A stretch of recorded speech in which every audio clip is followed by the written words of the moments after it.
Halo semua teman-teman, apa kabarnya nih? Semoga teman-teman semua dalam keadaan sehat ya, dilancarkan pekerjaan juga usahanya, amin. Ya, Gibran sudah secara sah menjadi cawapres Prabowo Subianto. Sempat ada dugaan-dugaan bahwa mungkin Erick Thohir karena banyak polemik. Ya, tapi tidak kuat menahan tekanan dari sang raja terakhir, akhirnya dipilihlah Gibran. Teman-teman perlu menonton podcast Tempo bagaimana kasak kusuk istana sejak putusan Mahkamah Konstitusi dan sampai ditunjuknya Gibran.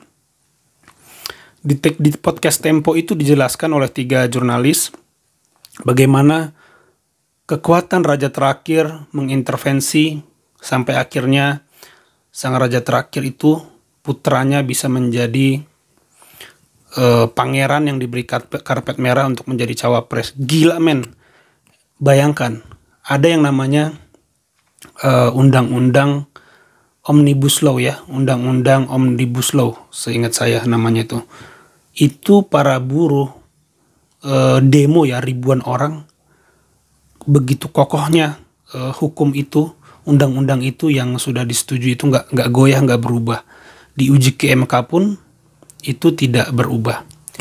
Tapi ini tanpa tekanan yang kuat, tanpa urgensi apapun untuk kondisi hari ini, undang-undang itu bisa berubah untuk meloloskan sang pangeran.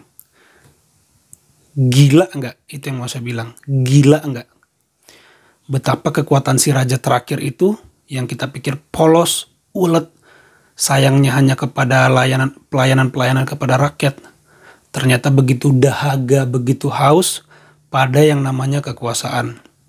Sehingga kalau dia tidak bisa rebut perpanjangan masa jabatan 3 periode itu, dia mau keturunannya yang meneruskannya. Entah untuk apa, untuk kepuasan pribadi, untuk melenggangkan dinasti, kita nggak tahu. Tapi yang namanya ya seperti pemimpin-pemimpin di zaman kuno yang begitu haus kekuasaan, mereka biasanya akan lakukan segala cara.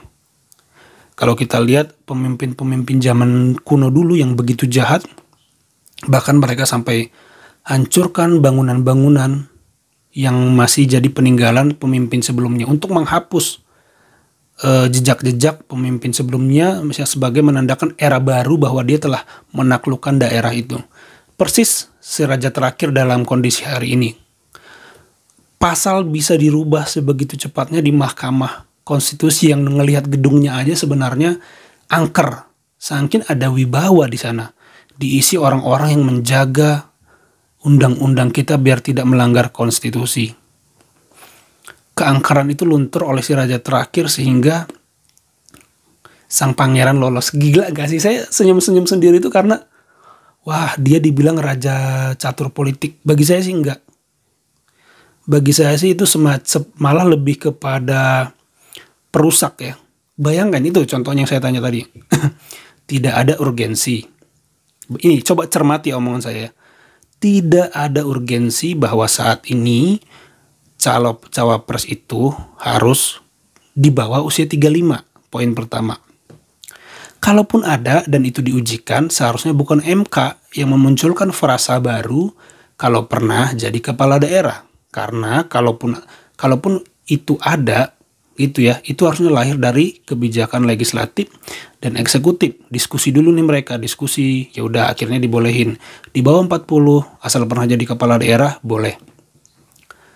Tapi apa urgensinya sang paman menambahkan frasa baru itu? Saya nggak tahu siapa yang menambahkan, intinya ketuanya itu adalah sang paman.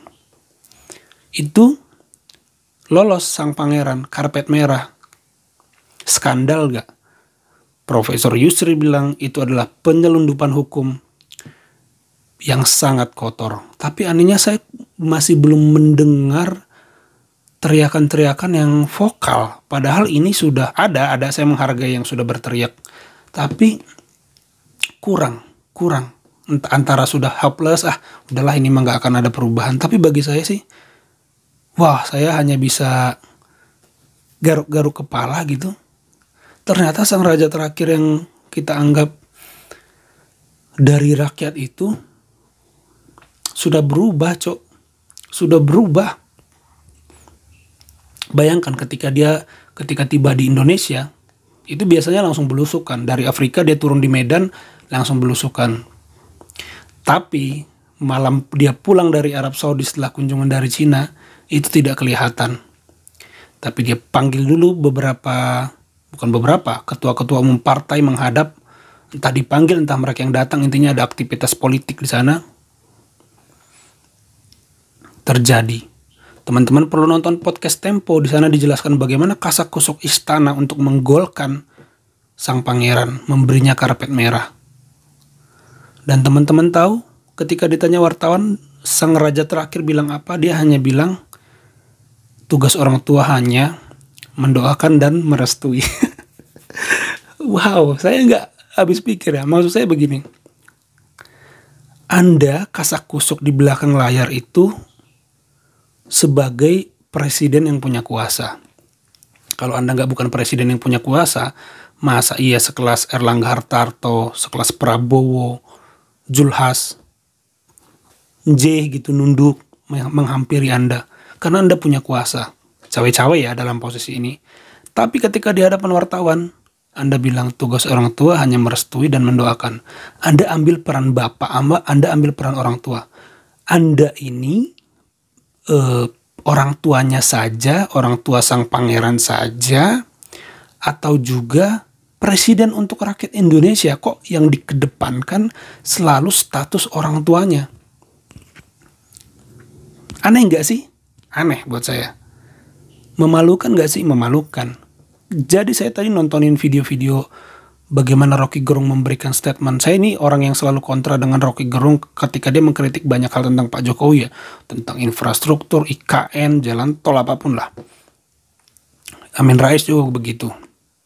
Tapi tadi saya dengar statement Amin Rais tentang kerusakan demokrasi, kok saya jadi ngerasa mereka yang benar.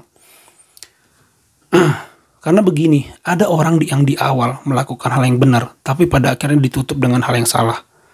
Ada orang-orang seperti Amin Rais dan Rocky Gerung yang saya lihat tuh melakukan hal yang salah terus, tapi ditutup dengan hal yang benar. Ini posisi yang saya lihat. Dan sangat-sangat mengecewakan. Boleh nggak Gibran nyapres? Kan banyak nih fansnya.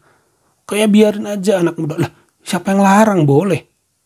Tapi nggak dengan cara merubah permainannya di tengah-tengah tidak adanya urgensi, apalagi itu menurut Prof. Mahfud, kebijakan publik yang harusnya kewenangannya ada di DPR.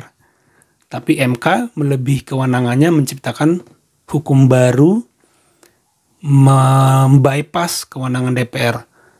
Apa itu namanya kalau bukan kejar target? Untuk sang pangeran. MK harusnya cukup menjadi negatif legislator, membatalkan undang-undang terhadap UUD 1945. Di video saya sebelumnya sudah dijelaskan dengan sangat baik dan gamblang oleh Pak SBY. Jadi, kalau disuruh saya harus cinta Jokowi lagi, saya pikir sulit. Saya punya kaos yang Jokowisme itu ya. Tadinya saya mau bakar itu di videoin. Saya mau bakar tadinya karena saya menganggap Jokowisme ini udah seperti sebuah premis.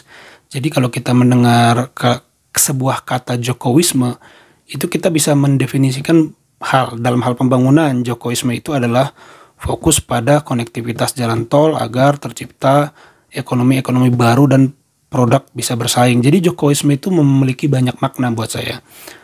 Makna-makna progresif, makna-makna pembangunan baik dari infrastruktur dan lain-lain.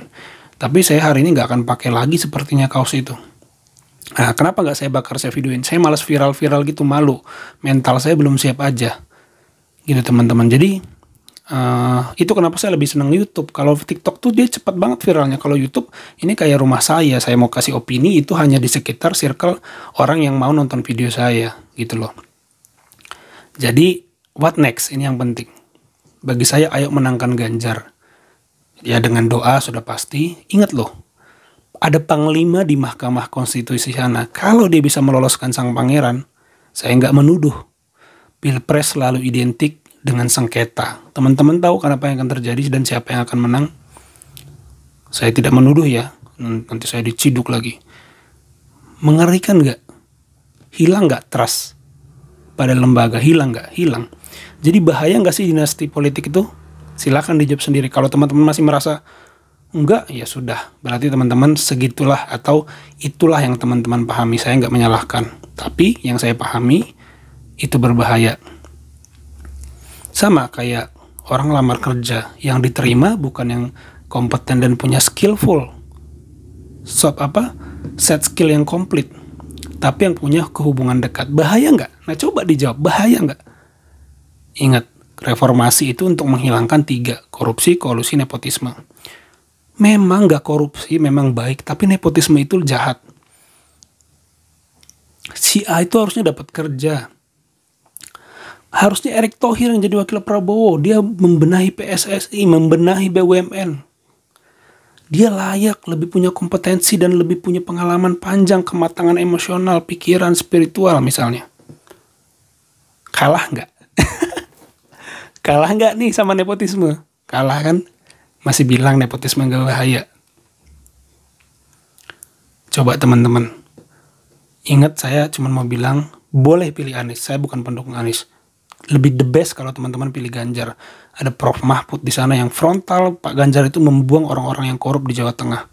Prof Mahfud dia paling kencang teriak jadi Menko Polhukam untuk mendorong lembaga yudikatif memproses hal-hal yang korup di berbagai instansi.